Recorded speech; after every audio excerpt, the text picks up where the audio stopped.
don't know about you, but I got a lot of deja vu watching this movie. Deja vu? Why? Because this movie basically starts the exact same way as Killer Clowns from Outer Space.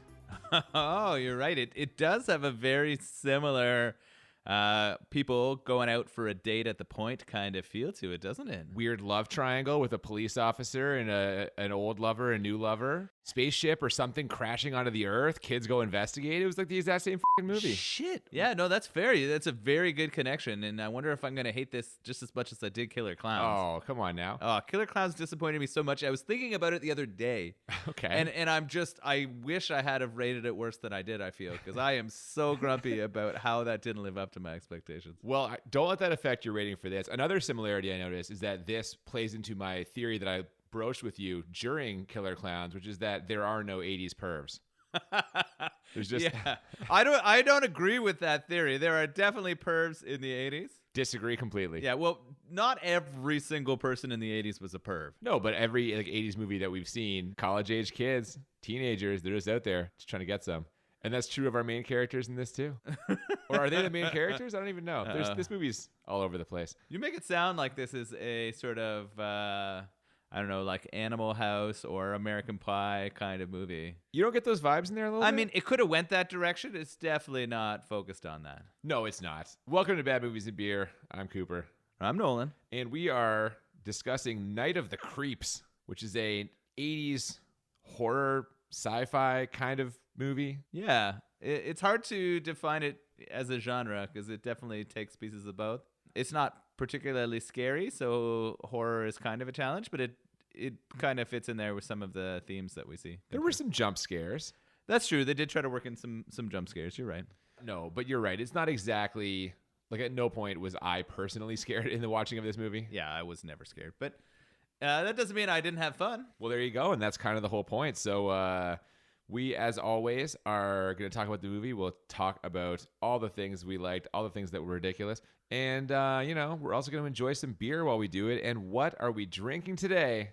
We have a beer called Thrillsner. I know you're really excited about this one. This is from a brewery close to us called Grain and Grit, and it's a dry hop Pilsner. Oh, 2 weeks in a row. Let me tell you, after all the IPAs and stuff from the first half of this season, just to be able to do 2 in a row that are Pilsners, I am just on cloud 9. Yeah. We together both find the beers for the movies, but you for sure try to find those ones that you know are going to fit into your beer wheelhouse. That's okay. I think slowly we'll convert you to an IPA man eventually. It's gonna happen. Never gonna happen. It's gonna happen. Never gonna happen. Grain and Grit is a really cool place. We can talk about it a little bit later, but they opened up in an old muffler shop. Minute Muffler it was, I think it was called, and they have the big door that opens up still, and they created a really neat space for people. That's cool, man. And I've personally had this beer before, and I am looking forward to enjoying it right now. What do you say we crack it open and get into this? Yeah, let's get into it. We start with the opening credits. We have some ominous synth sounds. And the title kind of slowly comes into focus. The letters are kind of moving across the screen, but it isn't until they separate from each other that we see Night of the Creeps. Really fucking slow. Like, this is the time when you get, like, every single person who worked on the movie. It felt like a solid 7 minutes of intro as those letters were coming apart. And then it pops us into a sewer? Yes, we fade into it. It looked kind of like a sewer. I knew you were asking about that. It's actually an alien spaceship. And we have 2 aliens chasing a third one, and my God, these aliens. They're terrible. I started out with a really good chuckle at this. They're fucking creepy babies. Yeah. They're literally, the aliens look like wrinkly babies that are like full grown human size. One of them is running down the sewer/spaceship with what looks like some kind of container holding something. Yeah, the other 2 are shooting at it, trying to catch it, kill it, I guess, so that whatever's in this container is not going to get off the ship. They actually say at one point via subtitles, which is just also hilarious, that the experiment must not be allowed to leave the spaceship. What I loved about the subtitles when the aliens were talking is that it was both in English and in the alien language. Just as if some aliens were watching this movie. Yeah, maybe there was a deaf alien who was watching the movie who needed to see what was happening here, and so they put those titles in for them. I appreciated that. It's incredible.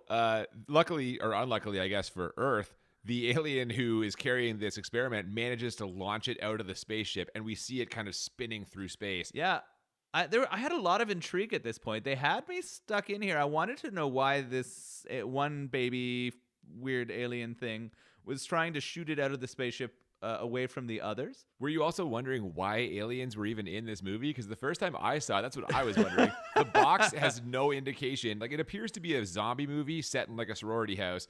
When I first started watching this and like these aliens showed up, I was like, did I put the wrong fucking disc in? Like, what are we doing? I had never seen the cover, so I didn't know what to expect. So once this popped in here, I was like, okay, we're getting a sci-fi movie. And it even zooms out from it and shows a ship not too different from sort of the ships from Star Wars. I was like, okay, well, the Night of the Creeps is going to be a science fiction movie. But that's literally the last we see of the spacecraft, of the aliens. There is no mention of them at all. No, I know. And I kind of wish there was a little more. Yeah, I mean, it sort of, if nothing else, it's an interesting beginning. The fact that we kind of back away from it makes this movie all the stranger. But when that thing flies out of the spaceship, eventually crashing to Earth, we get a little title card telling us it's Sorority Row and the year 1959. We see a clean-cut white boy with a Johnny Unitas haircut. He pulls up to a sorority house, turns off an all-points radio bulletin that might have been important. Yeah, I think we heard on there that there was a nutcase on the loose. Well, we certainly hear it later on the radio for sure.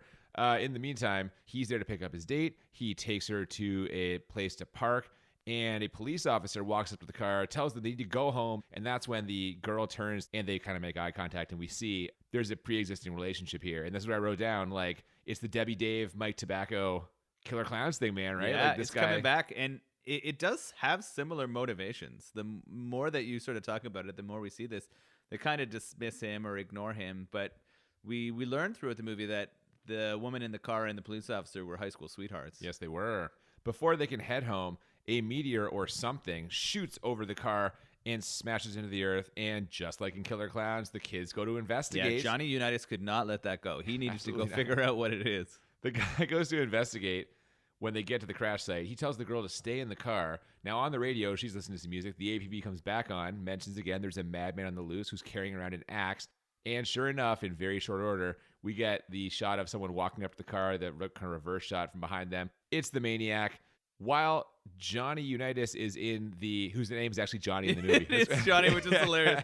He's out there investigating in the woods for this sort of experiment that's fallen off the alien spaceship or got shot out. Yeah, it's some kind of a tube. Inside, something's moving around, and it bursts out. It is like a slug that comes flying towards him and into his mouth, which is going to be a recurring thing throughout this movie.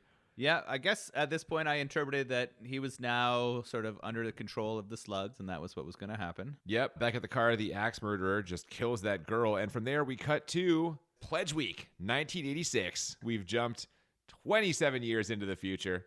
Get excited. We're in the 80s where we were hoping to be. At least I was hoping to be. I mean, I guess while we were back in that 50s, I was kind of like, I was going to use the word reminiscing, but I never lived in the 50s. But sometimes I feel like it would have been nice to go back to that simpler kind of time where like the music was simple, the cars were simple, and sort of the expectations were different. The people were simple. Yeah, and I mean, and then I was like, that would only be good if I continued to be a like white man, because for really everyone else, not so good. So well, every character we saw in that flashback was a white person. So. Yeah, well, even women, right, at that time, like not very much equality. This is going to be a terrible segue, but when we get back to the 80s, we meet a couple of bitchin' guys on the prowl. Well, I feel bad about this transition. They describe themselves as bitchin' guys, which is amazing. That's not me saying that. No, that's the actual words they use, and it is pretty hilarious. Walking down the street, looking out. What are they looking for? For ladies, yeah. No 80s pervs. There are no 80s pervs, guys. Oh, boy. It's Chris and JC. Now, JC has some sort of physical disability. He's on like walking crutches. We get the impression they're both nerds. Chris spots a lady, speaking of looking for ladies. She catches his eye. We can tell this because of the extremely romantic music. They are just coming right over the top with it. They're pouring it in there. Now, he's very shy, but JC just shouts himself out at her. We find out that JC is like, he's the comic relief. He's got the comedic personality. Chris is going to be the straight man throughout this movie. JC gets her attention. Chris is too shy to say anything. And then from there, she goes into the frat house. It's the beta house.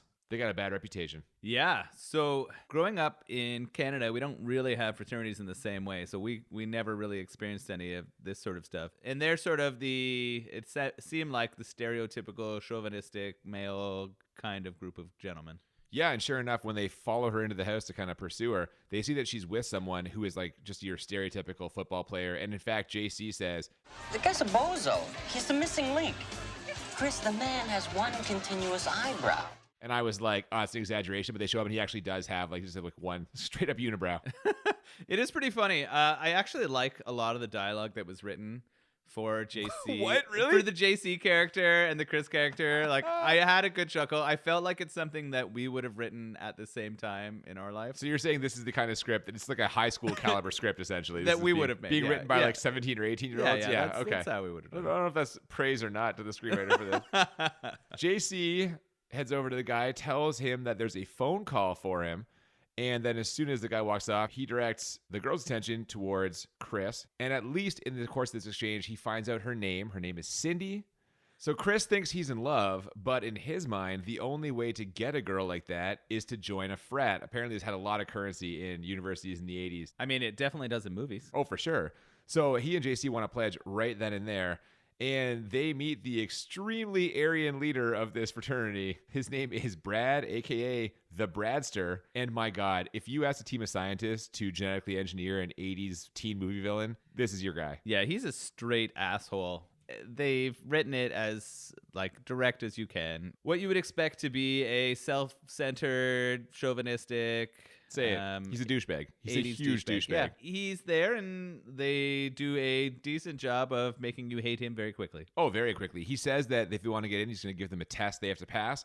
But as soon as they leave to do it, he assures some of the other frat brothers that they're not letting them in anyway. So this is just, they're just f***ing with him. And of course, it turns out he's the one dating Cindy because it's got to all line up like that. Yeah, so now Chris, our meek gentleman, wants the sort of love interest. And we know that she's now dating the Bradster, the giant douche of this movie. Yep. So the test they have to pass is they need to break into a lab on campus and steal a corpse. Yeah, so I think they were tasked with finding a corpse and dropping it off on the steps of a rival fraternity house. I don't think the brothers of the Beta house cared where they got the corpse from, but they happened to think, well, we're on a university campus. We know that corpses are probably used for research or study here. Sure, cadaver, absolutely. Let's go find one. And they managed to get into the lab thanks to some extremely good luck with the keypad. What? Yeah, a scientist goes up and tries to enter the numbers, but forgets all but the last one, which happens to be 0, which is the one that JC presses to conveniently get them in. Yeah, I'd say JC's got great luck, but you know. Later, not so much, but that's okay. They get into this lab, and it is spectacular. It is just the stereotypical, like, the old Star Trek show, the Batcave, it's just blinking lights on things that have no Really sequence large or meaning. machines with all kinds of blinking lights that make no sense. The one thing that we do kind of know, or does kind of be clear to us, is there is a tube that looks like it has an individual in it who is frozen. Yeah, and it's the guy from the beginning of this movie. Yeah. It's Johnny Unitas. Johnny Unitas is frozen in that tube. Now, this must have been early in the technology and science of like cryostasis because JC basically explains how it works, and he's speaking about it in like very kind of like theoretical terms. Yeah, I don't know when they started trying to do this with humans. I know that they do this. Like, you can pay for that service, right? What is this university where they have like one of the first cryostasis things ever? And why is he frozen?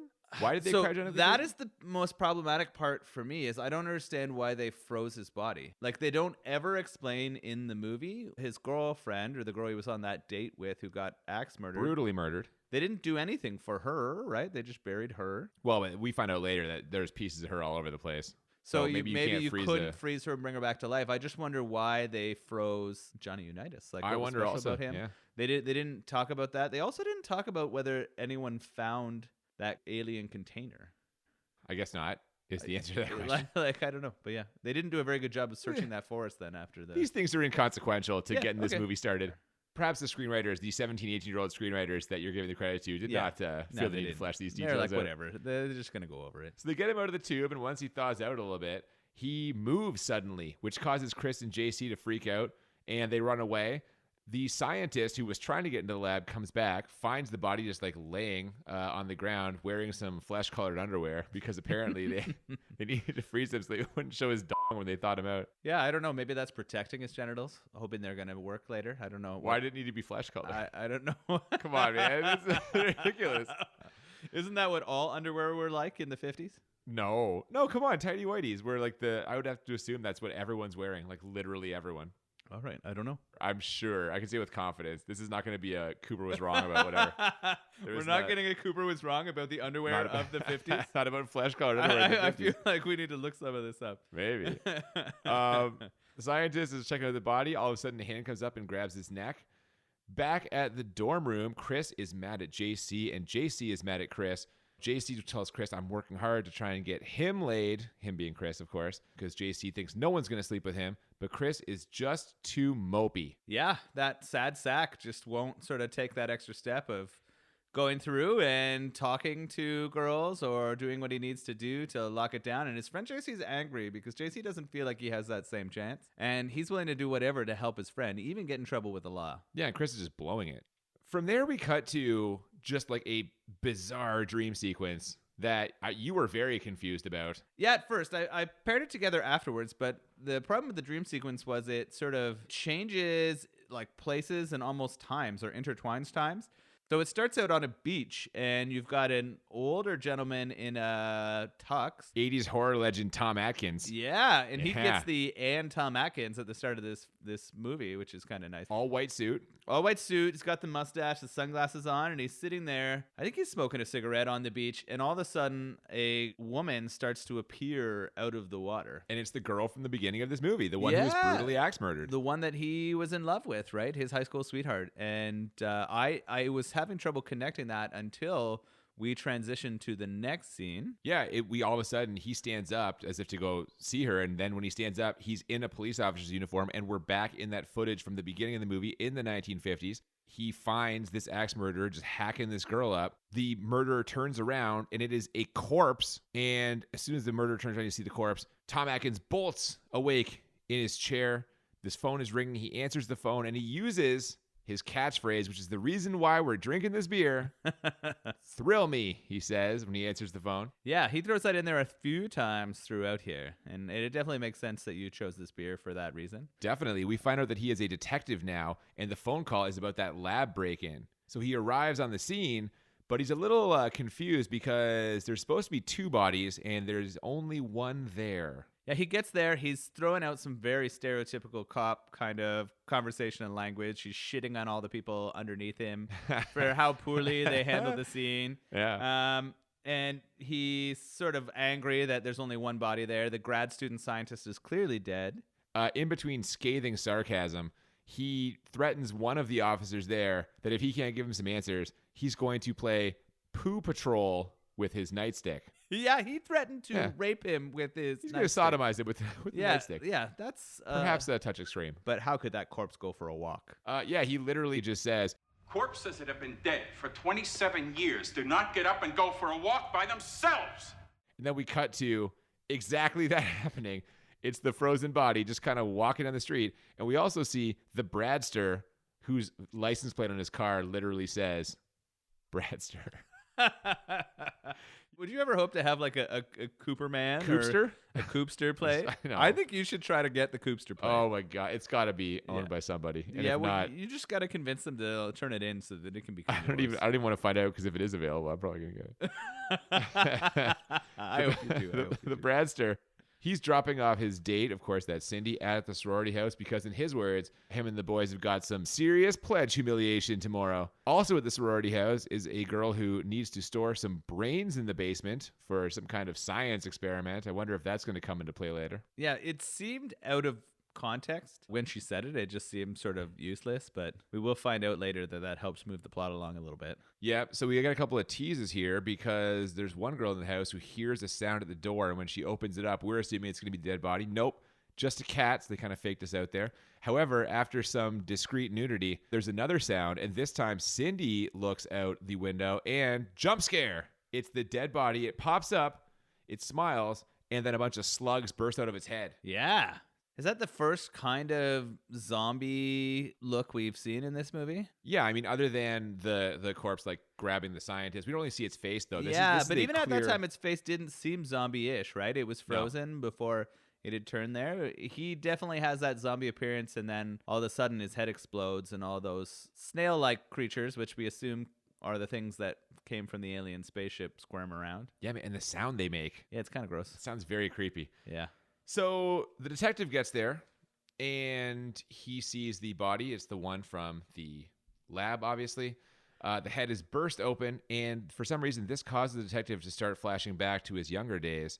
Now, the next day, this is all in the papers, and the betas confront Chris and JC and tell them, That was not too cool, bros. Yeah, because they've been tasked with putting that corpse down, they thought that JC and Chris were responsible for that, but JC and Chris tell them, we chickened out, man. yeah, they thought that they just f***ed it up and put it at like the sorority house by accident. Brad's mad about this, and when they go to leave, he trips JC, and that is not cool, bros. So he's out of there, but on his way out, he asks Cindy, "You coming, babe?" And she flips him off and gets a standing ovation. Yeah, that was pretty nice. She did the old, like, crank up the middle finger move. slowly, yeah, yeah. the sort of slowly bring it up. And, I mean, by standing like a couple of the women in the crowd appreciated that she told him to f off because he was being a D-bag. Well, But, as we've talked about, the Bradster is yeah, is he's kind a of a douche. dick. A giant hot douche. He really is. So now, luckily, Chris finally gets to meet Cindy, except as soon as he does, the cops grab them. They've got some questions about those bodies. You see a janitor in the lab saw Chris and JC running out of there. And in the course of this interrogation, we get just like a huge meta joke from JC, meta joke / foreshadowing, where he says, "I'd rather have my brains invaded by space aliens than join a fraternity." They're just putting it out there for us. Yeah, they're just throwing it on the table here. This is a pretty horrible interrogation scene. We've got a lot of garbage sort of accusations from the cop and the cops. Some of the lines, I was just rolling my eyes at super hard. Yeah. And then we have the repeated line from the janitor who saw them. Was it screaming like banshees? Yeah, he just keeps saying, they ran out screaming like banshees Screaming over like and over banshees. again. And then Yeah. you're just like, oh, it's so bad. He's tickled by it. Now, the detective, it seems like, might be kind of believing them. He's kind of staring out. We can't really read him just yet. Yeah, I think he senses that they're not the kind of kids who could, like, desecrate a corpse, I guess. I don't know. I No, don't you think can he tell that senses- just by looking at them. These are not. These are. He doesn't, yeah, he just senses that they're not the ones who sort of did this. Meanwhile, the lab victim, the scientist who discovered the body that was walking around, he gets up and he walks out of this building right past a police officer who, because the cop is like looking at a fucking chart or something, doesn't even look up and is just like, "I'll see you tomorrow." Like walks right past.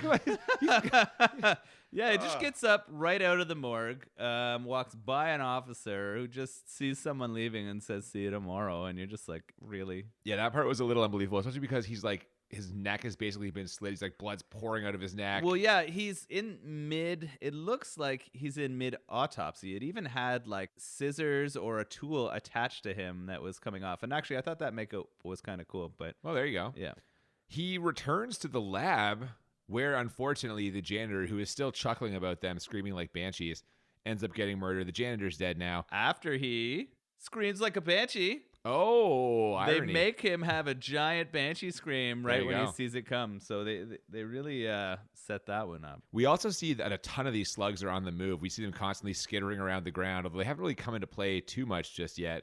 The Bradster tries to patch things up with Cindy. He doesn't like that she has opinions. He says, "That's what I get for going with the psych major." So it's just some real misogynistic This is when shit they're here having a from the Bradster. conversation on a payphone, which is pretty awesome.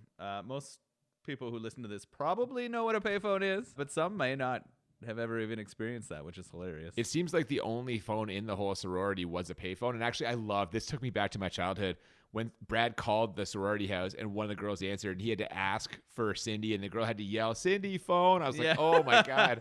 Nobody It's like does I'm that 9 years anymore. old again. Yeah, it never Nobody- happens. No one shares a phone. It's never gonna be a thing, man. Yeah, exactly. What are you talking about? She doesn't go for it, obviously, him being a huge dick, so she hangs up. And the scene ends with the missing cat from the sorority house coming back, except it's been zombified. The cat is like now like a weird kind of half dead. These effects were not great. Yeah, the like missing face, they were okay. Like they were kind of believable in terms of like zombie, but they weren't excellent. I don't know. I didn't think it looked good. The dog later on looks better. There's a dog later on. Yeah. Spoiler. Well, we're Holy talking fucking full of Look at spoilers. this Come guy. on. The detective gets another phone call, presumably about the janitor, I guess. Meanwhile, Cindy has now run right into the arms of Chris. They go for a walk, her, Chris, and JC, and she has some very valid questions about the 2 zombies that she has personally witnessed. JC's making jokes. Cindy gets a little upset, so Chris puts his arm around her, and this part was fucking great. He puts his arm around her. He's a little taller than her, so she can't see, like, he's out of her field of vision, and he's just fucking celebrating. He just won the goddamn Super Bowl with, like, to JC behind her back.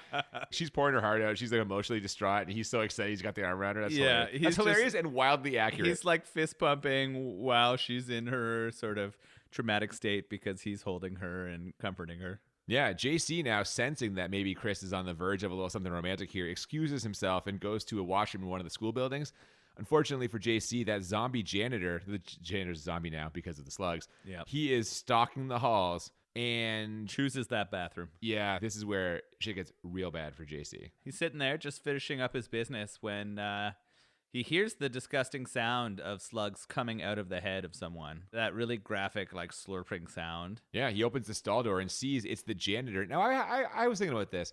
What's worse in your opinion? He opens the door and sees all the slugs burst out of the janitor's head, or you're in there taking a and the janitor busts in, like zombie janitor. What's worse to you? Probably in the immediate, the zombie janitor. Having that sort of looming over you, but knowing how fast and likely it was for those things to take over your body, I guess the slugs in the long term were the bigger threat. Well, and that's kind of what happens. He's got a matchbook. He tries to, like, light it on fire. I'm not really sure what he was going for there, but, like, he puts it down on the ground, and one of the slugs who's skittering by touches the fire and, like, immediately dies. Yeah, well, as soon as he lights the fire to the matchbook, I was like, this guy needs to light up, like, a toilet paper it's roll right there. or something. It's right beside him. Like, he's got lots of material that he could be lighting up and creating a way to defend himself from these things, but he doesn't do that. One of the things that was, like, I had questions about were these sort of slug alien things. Like, they were really fast. Yes.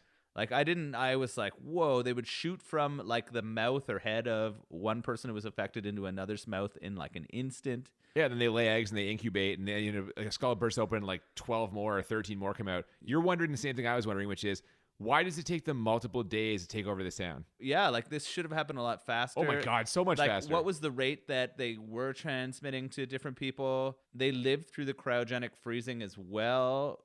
There's a whole bunch of questions about this. I guess we can't go too deep into it, or we would get lost in the movie. Huh? Again, I think if the screenwriters weren't worried about this, we shouldn't worry about it either. But JC tries to get out of there, but he ends up basically crawling along the floor, just surrounded by these slugs, and that is not good. We don't know his fate, but we just assume things are good. Well, we find it out pretty quickly. Cindy feels crazy about everything that she's seen or thinks she's seen. She invites Chris to a formal that is tomorrow night. And I love this. Was a great exchange. I love this. He's like, Yeah, but, what about Brad? Brad's an asshole. I know that. just like right away. So dismissive. She nailed it. Oh, Brad yeah. deserved it. That guy's fucking garbage. Yeah, so tomorrow night it is. Chris goes to leave, and the detective is right there. We cut to the detective and Chris having drinks, and the detective tells him the story of the maniac. So it turns out that after he found the maniac, the detective ended up shooting him with a shotgun, wrapping him up in a bag, and burying him in a vacant lot behind the sorority house. But that lot is no longer vacant. It is now the cottage where the sorority house mother lives. They do a lot of these interesting out-of-nowhere conversations to move the plot along in this movie, right? They need an excuse to keep it going and to reveal like a part that they thought would be cool. That's what's happening here. That's got to be one of the worst parts of this movie. Straight exposition, and right away, we of course then cut to the house mother in her cottage. She's sitting there watching TV, and there's a banging sound like coming from beneath the cottage. Very then, Poe-like. Yeah, and then all of a sudden, the floorboard bursts up, and it's the head of an axe. And the whole time, she just sits there watching it. Yeah, she goes just mouth open, doesn't try to move or run. Doesn't make a single sound. Must have been a non-speaking part. If she had made a sound, they would have had to pay her extra. So they just I'm serious. That's gotta be what it is. Like, how did she not try to run away in any form? Not even a little bit. She just sits there. Oh, I wonder what that could be. It's something busting up the fucking floor of your house. Get the fuck out of there. Well, and then it's interesting because she gets taken down with an axe right through her face. Oh, right through her face. Like, it's pretty graphic. You see the sort of animation of the splash on the TV screen of the blood. Like, this is where I'm trying to logic out what's happening here. If the alien slugs are in control of the axe murderer guy, like they brought him back to life, would they not try to avoid slicing through the skull or head of someone so that they could then use that? Okay, but here's the better question. They don't bust out of the frozen guy until 1986 because he's frozen. Why don't they bust out of this guy? Because he's been buried underground the whole time. Okay. He isn't frozen at all. So my interpretation of this one was they actually didn't enter him in the 50s. Oh, I see what you're saying. I think they kinda crawled burrowed under underground. the house Oh, and okay. burrowed in, like they knew he was there. I think that they can sense like bodies around and then went for him. I think they almost resurrected him from the ground, which is why I wondered why they hadn't hit a cemetery per se. Yeah, this is so strange to me. The whole thing, like, whatever. The cops now are investigating, and 2 cops on patrol have found the maniac. He's just walking down the street. The cops close in. There's multiple gunshots, and finally, a shotgun blast from our detective drills the thing in the head. The head explodes, and a bunch of slugs come out. What I liked about this scene was the smile that the corpse makes before he shoots him in the head. There's like that little glimmer of recognition, and the zombie corpse guy gives him a little smile and before he gets that shotgun to the head. So that was kind of, I like that clever sort of play there. The slugs, of course, just crawl by all the cops. They don't care at all. Yeah, and they don't, like, that's what I don't get. These slugs are constantly on the people, and they just choose not to infect them at that point. I don't get it. understand. Yeah, that happens several times, right? And of course it happens so many times. when they're near our like protagonists, Cindy and Chris. Yeah, so the next day, it's the night of the big formal, and we get a getting ready montage. Yes, sir. Oh, yeah. Which is basically on the, what are you going to say? On the girl side, it's basically an excuse for gratuitous boobs. Yeah, it's a lot of women in different stages of dress, showering and getting ready for this thing. What I will say I liked about it is the hilarious underwear and dresses and hair that comes out of this. Like the 80s hair and clothing is it's just incredible. phenomenal. So I enjoyed that with the makeup as well. Of course, the guys are getting ready, similarly putting on those tuxes and just getting hammered drunk. Yeah, well, and the montage actually ends, speaking of the 80s hair, with Chris. He's combing his, like, fucking helmet of hair he's got, this giant 80s hair. And he notices behind him in the mirror for the first time, a tape recorder picks it up, plays it, and this is the last words of JC. So JC, infected by the slugs, that he can feel them in his brain, and he knows he's a goner, but he gives Chris the key to defeating them: heat. Heat will kill them. He says that he is going to crawl down to the furnace room so that, like, when they burst out of his skull, they will die from the heat of the furnace, which is exactly what happens. Chris runs down there to find him, and we see JC's body face down, a bunch of decaying slugs next to the furnace. So now they have the information they need to defeat the slugs. Yeah, so our pretty like meek and can't talk to people kind of guy is now got the knowledge and maybe the confidence to take on saving the world. Well, he raced down into that furnace room, so clearly he's becoming, like, a little more courageous, becoming the hero that this movie's going to need to get rid of these f***ing slugs. Yeah, What I a think noble move, though, by JC, eh? Yeah, like figuring it out, leaving that message, and then making sure he doesn't spread it to anyone else. Yeah, man, that is the noble thing. What a guy. JC's the real hero of this movie. Do you want to know? I mean, we're not going to argue against that. He did everything he could to get his friend Chris love. He like sacrifices himself to Great wingman. provide knowledge and Great wingman. Yeah. yeah. This guy is a winner for sure. He also has the like wittiest lines, And also, he's doing all of this overcoming a physical disability. So for me, it's interesting because I didn't like the fact that he had those crutches through the movie. Like it didn't change my interpretation of his character in any way. Like I think what you want when you're making movies and you have people who are of different abilities or have different things that are like unique about them is you just have them have regular characters. Like you don't make whatever that is about them a central part of their character. Oh, but he mentions it, though, when he says funny as a crutch. And then I'll tell you the truth. He pokes it a little bit, yeah. The real reason, here's the truth. The real reason he's disabled is to make Brad seem like more of a dick. Because Brad trips him, and that's a So you lot thought worse. it was just to make the other guy more evil in It's a way. to put heat on Brad. Yeah. 100%. That's what that is. Speaking of Brad, we cut to the Bradster, and he is taking it hard. This whole dissolution of his relationship with Cindy, the fact that he's not taking her to this formal, he's drinking, he calls Cindy a bitch.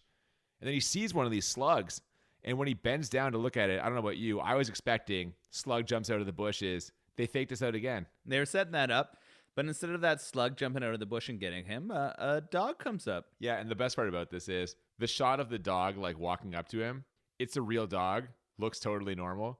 It's not until he turns his head towards the dog that now we've got the like zombified dog effect, which makes sense, right? It's a very fast transition from regular dog to zombified dog. Well, the slug jumps out of his dog's mouth into Brad's mouth, and it catches him by surprise. You can tell from the eyes. We get that like surprised, shocked look with the big eyes that we end up seeing later on in the movie also. Yeah, Bradster's fucked. He sure is. From there, we cut to the detective who is in the middle of trying to kill himself, I guess. Yeah, this is dark. It looks like he's trying to like sort of drown his sorrows. He's got some hard alcohol. He's sitting on the couch. And we can kind of hear, and we get later confirmation that he's got the gas on his stove. And I don't know if he's trying to like carbon monoxide poison. Yeah, he duct taped the seal around his door so no air can get out. Yeah, so he's just trying to poison himself in there. Guess so. The memories maybe got a little too much. But there's a knock on the door, and it's Chris, and he's got all the details about the slugs and how they work and what's happening. And the detective grabs his shotgun, and we're off. But first, they go to get a standard police issue flamethrower. Is that a thing? That is interesting. I don't know whether the police force would have a flamethrower or not. It's definitely something you'd have in like most army or military places, or maybe even in like a military surplus, you might be able to find one. But I don't know why a police service would need flamethrowers. I don't know either. I think this may just be something for this movie to help. Again, so many things in this movie seem to just be here just to kind of move things along. From there, we see a party bus where all the frat boys are having a good time. But as they are driving, the driver sees in the middle of the road the dog, that zombie dog, not realizing it is a zombie dog whose brain is filled with alien slugs. The driver swerves to avoid it. How dare he not know that? I say it out loud. It sounds ridiculous. Yeah. He crashes the bus, and the bus is completely totaled, flipped on its side, and we see a shot of the dog kind of like walking into the wreckage. So we know what's going to happen. The dog's bringing the slugs with it. Back at the sorority house, Zombie Brad knocks on the door, and we know the frat boys are going to be right behind him. Yeah. So this is where they call Cindy because the girl opens the door and sees Brad there. Doesn't pay attention to his sort of zombified face or changes. Sorry to interrupt you, but she says, very funny, Brad, like he's playing a joke. She thinks he's got some kind of like made up whatever on. I don't know. That's fair. And so she calls Cindy. Cindy comes down. But she does not even look at Brad. She just takes him by the hand and kind of walks him out onto the porch, which, again, like it's the cop walking by the dead body. Like, how are they not noticing this person? It's ridiculous. I mean, she's doing it in her like trying to bring him down gently. Like she's trying to be sort of loving, and she takes him by the hand and sits him down. And it's not until what happens that she notices he's a zombie. Oh, yeah, man. Slugs just start popping out of his mouth like a goddamn slot machine paying off. It's unbelievable. It's one after the other. And that's when Chris shows up and basically tells her, get the f*** away from him. And then she looks, realizes he's been zombified. She moves. Chris blasts him with the flamethrower and melts Brad's head. This was pretty f***ing good, actually. I like the way they set up how evil he was. And then had Chris, the new hero, come down and save... Well, I'm not going to say his girl, but save Cynthia. Oh, if she's not his girl yet, she will be in about 10 minutes. Yeah, the love connections in some of the movies we watch are pretty hilarious. How quickly those things can turn. Over and over again. It's the same thing. Yeah. I think they've known each other at this point for like literally 23 hours. Whatever. It's fine. So at this point, it's time for Chris and the detective to kind of clear the yard, as it were. Detective runs inside the house. Chris stays with Cindy. They notice all of the frat boys from the bus crash coming towards the house. And this is where the detective delivers just the line of this movie. It's the tagline, and they work it into the movie. He tells the sorority girls, I got good news and bad news, girls.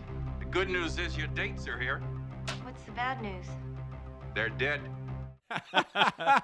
Yeah. That's a great line. Actually, this sequence is my favorite in the entire movie. Oh, we get like the siege on the sorority house? Yeah, the siege on the sorority house, it now feels like a zombie movie. Cops got the inside kind of locked down, trying to get all the girls together to get them to safety. Trying to. Yeah, which is not easy. And then we got Chris and we got Cynthia working together out on the front lawn to prevent him from getting in there. Yeah, and the cop, I mean, he almost bites it a couple of times. These zombies are just bursting through the doors and windows of this house, each one more gloriously mulleted than the last. It's like a parade of 80s hair zombies is coming through here. I hear 80s hair is coming back.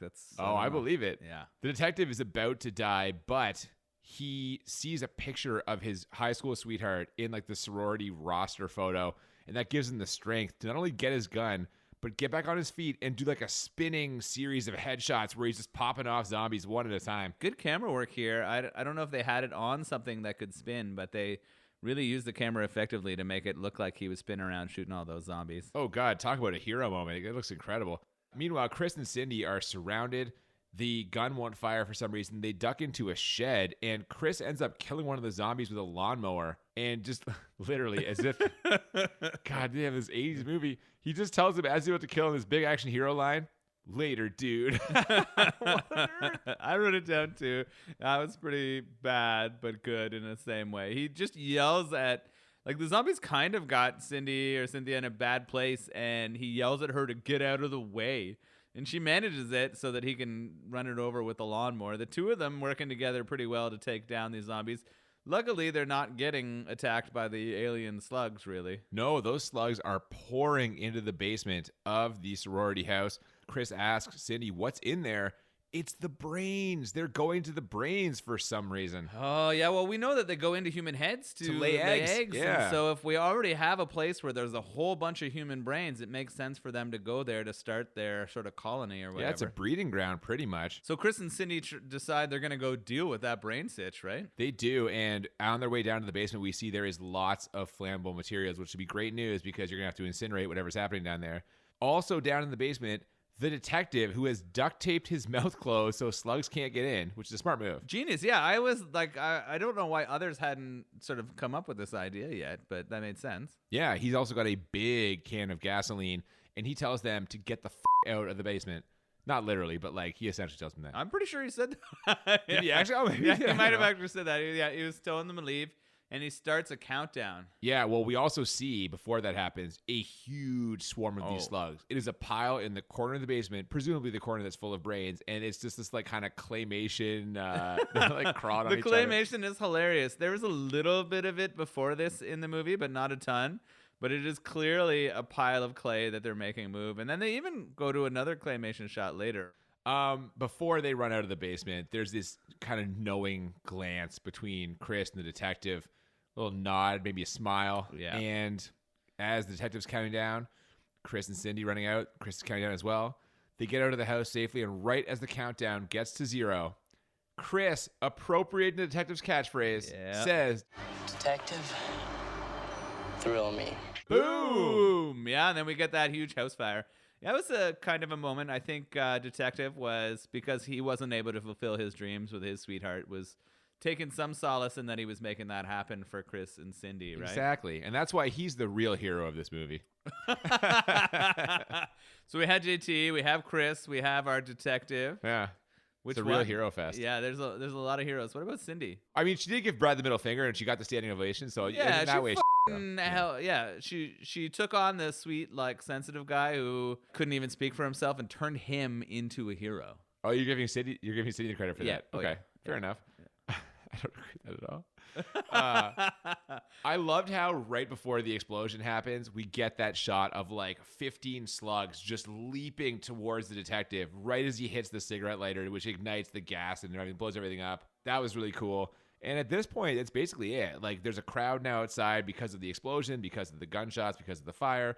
We've got cops showing up. There's a fire truck. Yeah, Cindy and Chris sort of take that moment right after the explosion, and all these people have come around them to embrace. They grab each other and we sort get of the big kiss. We get the kiss. We get the head on the shoulder, like, we did it. We're through it. But then a dog brushes up against Cindy's leg. And she goes down, of she course, goes down to to pet the investigate. dog, And it's the zombie dog, which, how is that thing still alive? Everything else, the slug leaves and the thing, his head explodes, it's over. The dog has now infected like 4 different people. It infected a whole bus. Like, right, that dog should be out of f***ing alien slugs for sure. But it's not. And this is how we end it, with a great little ending. Her looking at the dog, and the last shot we get is a slug flying towards the camera as though we are Cindy about to get slugged. Boom, credits. Now, we had seen others grab a slug out of the air. The policeman did it before. Maybe Cindy can get her mouth closed. We're not sure. But it's definitely leaving it open for you. Did Cindy survive? Are they happy? Are the slugs Doesn't gone? seem like it. This is meant to set up a sequel, I bet. Sequel didn't happen. This movie bombed. It was Did it? Yeah, I don't know. It did not do well. No, it didn't. Was it like in terms of other movies around the time, was it supposed to be like a big movie or like? I mean, the thing about this is this falls in that kind of genre of like 80s horror where it's a low budget thing to begin with. You're just, you're hoping that your small investment becomes a giant payout, right? Yeah. So it did not happen for this movie. There was probably other movies of similar cost and size that ended up making a bunch of money. And definitely. Yeah, that's like we'll get into our rating. I guess we can actually get into it right now because that's the end of the movie. So, usual system, if you're just tuning in for the first time, we rate the movie on a scale of 1 to 10, not once but twice. 1 to 10 for how bad the movie is, and then we also rate it 1 to 10 for how enjoyable the movie is. And the goal, as always, is to find a movie that is 10 out of 10 bad, 10 out of 10 enjoyable, or as we call it, the Crit 20.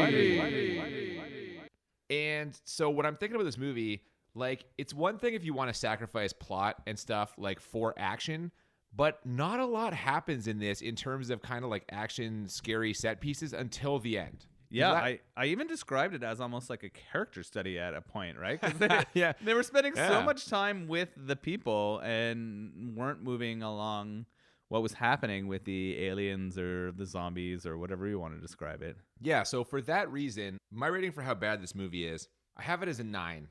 First of all, the dialogue. You mentioned that you liked some of the dialogue. There were for some me, funny pieces, I don't know, yeah. man. Other than the line about your dates being here and they're dead, a lot of this was very cringy for me. It is definitely cringy. You're not wrong. Yeah. Yeah. So the dialogue is rough. The acting is pretty terrible. I mean, Tom Atkins is a pro. Always has been, always will be. But like some of those kids, man, like I'm not convinced that JC and Chris and, Have I ever acted before? oh man, they're not great. And yeah, I just kind of wish like it felt like there were some, if not plot holes, at least inconsistencies or things they just never addressed. And for me, that was kind of a problem. Also, if I'm being totally honest, the effects are pretty cheesy. And what the was up with those aliens? Those aliens are ridiculous. The baby aliens. Yeah. Even just their presence. Yeah. Why couldn't this just have been a movie about zombies? Why did it have to be like alien slugs? I don't know, man. It's weird shit. I'm giving it a 9 for how bad it is. What do you think? It's a 10 bad. Oh my. Yeah. Okay. Yeah.